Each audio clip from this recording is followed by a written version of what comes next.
It's been a while since I've talked about any rumors regarding the latest iPhone, and that's because most of the rumors are boring, unsourced, and flat out fake. All the smart people, the people that watch this channel, know the channels that are lying or creating unnecessary drama talking about the death of the iPhone or other hyped up features that will literally never make it to the iPhone. But what's different? Why now, Greg, can you make a video about the iPhone that you feel more comfortable with the information that you're providing? Well, thanks for asking me that question, loyal viewer.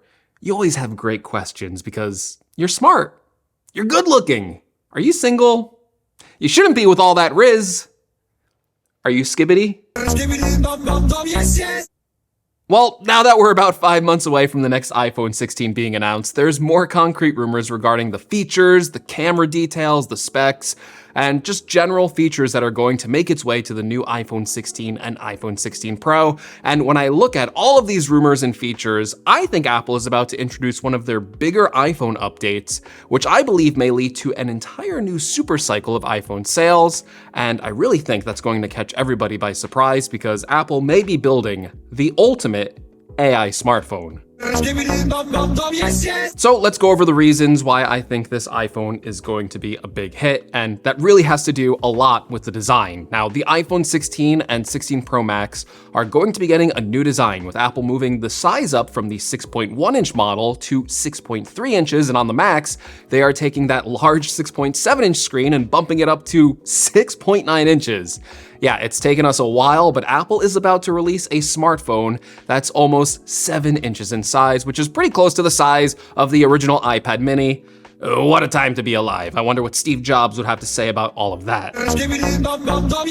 Now, besides a bigger display, the reason why Apple is moving up the size, I believe, is so they can fit in more components. Apple is rumored to be working on a larger L-shaped battery for the Pro and Pro Max models, with rumors saying that the smaller Pro should get a bump up in total battery capacity. There's some rumors on numbers for battery capacity, and it looks like a pretty small increase, but those rumors don't always turn out to be correct in the end, so I won't even mention them here. People are pretty bad at predicting the actual battery capacity that's going to be in the latest iPhone models.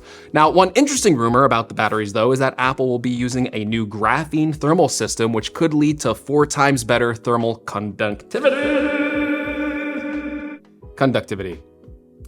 Basically meaning that the iPhone will run less hot because there's less heat being generated by the battery. So a cooler iPhone. Another detail is that the bigger size on the smaller model will allow Apple to include that 5x camera lens, which was exclusive to the Pro Max model last year on the iPhone 15 Pro. Personally, I'm all for making the Pro phones bigger, especially that 6.1-inch model. I always felt like the Pro Max is just a little bit too big to handle reliably, but I do usually pick it as the model that I use because I need more battery life than the normal models provide. If Apple is making both Pro phones bigger, I hope that does mean even more battery life on the 6.3-inch model, and with the 5x lens rumored to come to that 6.3-inch model, I kind of feel like that's a good compromise to fit in more components into the design without making the phone too large. Although, let's be honest, everyone is going to be tempted by the sheer ludicrous nature of a 6.9-inch size iPhone. I can't lie, these are both tempting phones. I have no idea which phone size I'm going to get right now, so help me out. Are you more interested in the 6.3-inch size of the iPhone 16 Pro, or are you going all the way to the Max and stepping up to a 6.9-inch size iPhone?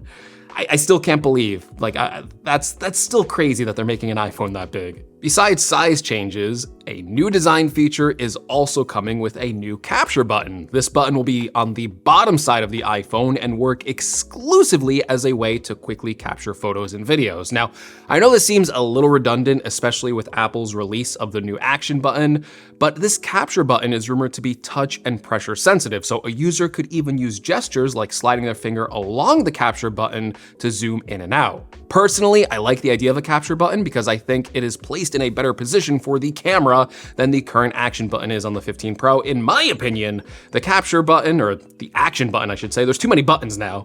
It's just a little bit too high up on the iPhone right now on the 15 Pro to comfortably use when you're holding it in portrait mode as a dedicated camera capture.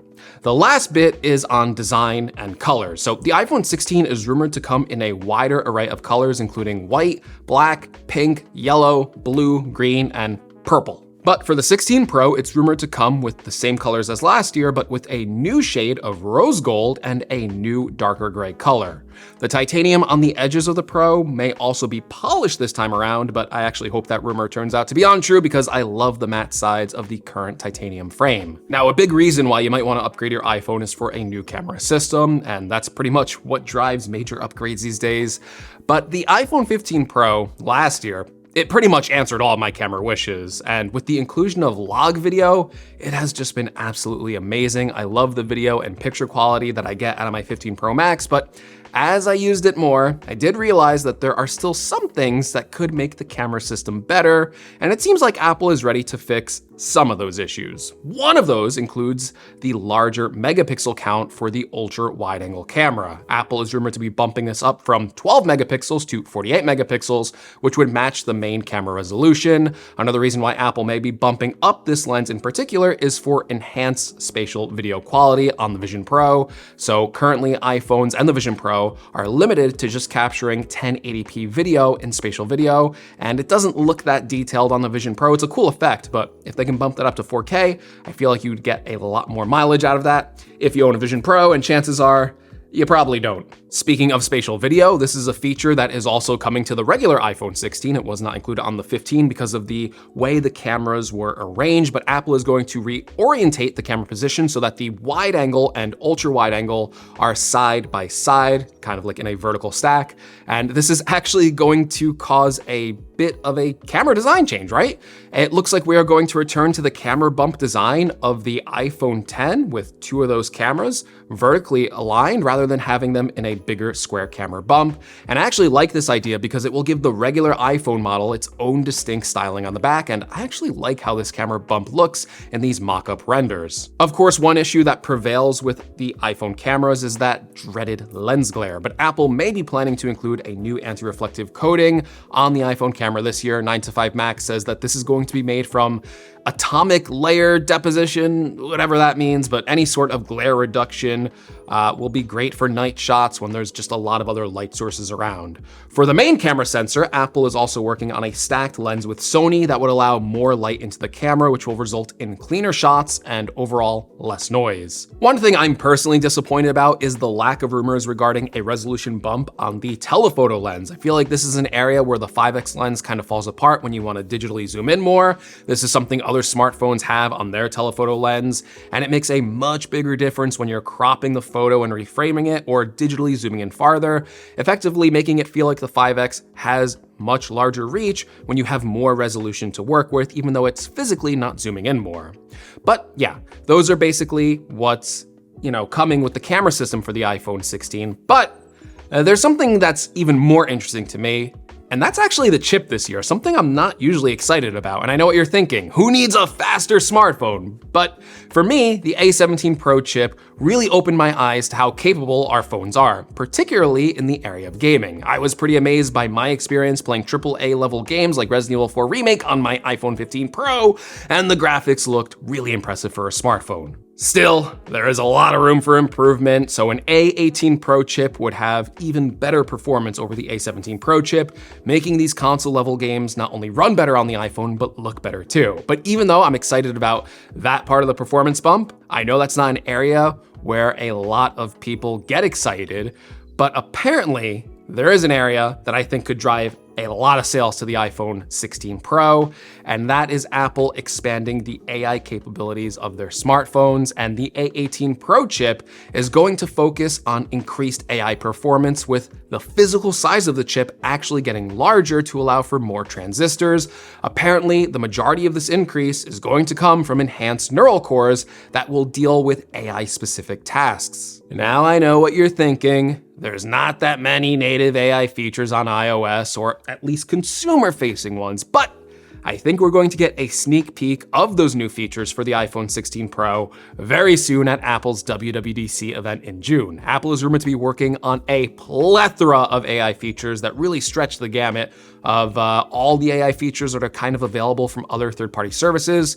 The most obvious would probably be something like a smarter Siri, and with the iPhone 16 Pro, they're even rumored to be including better microphones, just so that Siri is able to pick up more of your voice commands more accurately. Other features like chatbots, AI, content generation, auto editing of photos or videos, or really any of the vast AI features that you might use on a daily basis could be an all-encompassing Apple killer feature this year, because while almost every other AI service has to send those requests off to the cloud, Apple has a unique strategy where the A18 Pro could be powerful enough to run these AI commands on device. And that would be the true competitive advantage for Apple and what would separate them from the competition. If they can make these requests run fast enough directly on the phone, they will eliminate the problem that current AI models have of taking a long time to process even simple requests by having you send all that data to the server and then back to you on device with the answer you requested. Again, if you think about Apple's unique advantage in the world of computing, it's that they control the entire process. They make the smartphone, they make the software, they make the A series and M series chips that run on future iPhones and Macs. And it would solve Apple's current problem of scale, where they wouldn't have every iPhone user have to use a server to process these AI requests. That would be crazy. It would cause a lot of server lag. Those servers would probably be overloaded, and it would be hugely expensive for Apple to do that. It's also, and the real genius of this, it's a way to get people to upgrade their phones, because if Apple can roll out some truly compelling AI features that require a more current iPhone to use, that is going to drive iPhone sales like crazy, and it solves a big problem that Apple is having right now: declining iPhone sales. iPhones from even 4 years ago are incredibly fast and capable and can pretty much do anything that most users want to do with a smartphone. So a paradigm shift of what we expect our smartphones to be capable of with new AI features could set off a bigger upgrade cycle than usual and result in increased iPhone sales that would be a very, very good thing for Apple. So yeah, those are all the rumored features that are coming to the iPhone 16 and iPhone 16 Pro, and honestly, it's a lot more than what I was expecting based on how small these iPhone upgrades have been in previous years. I honestly think that the iPhone 16 could lead to a bigger upgrade cycle than usual with the new sizes of the iPhone 16 Pro and 16 Pro Max, and if Apple does make exclusive AI features for these phones. But let me know, what are you excited for the iPhone 16 and 16 Pro, and do you plan on upgrading this year? As always, if you like the video, give me a like. If you want to subscribe for more, make sure you're subscribed. I think it's going to be a very interesting year with all this AI nonsense, and hey, I'll catch you in the next one. We'll do this again sometime. I promise.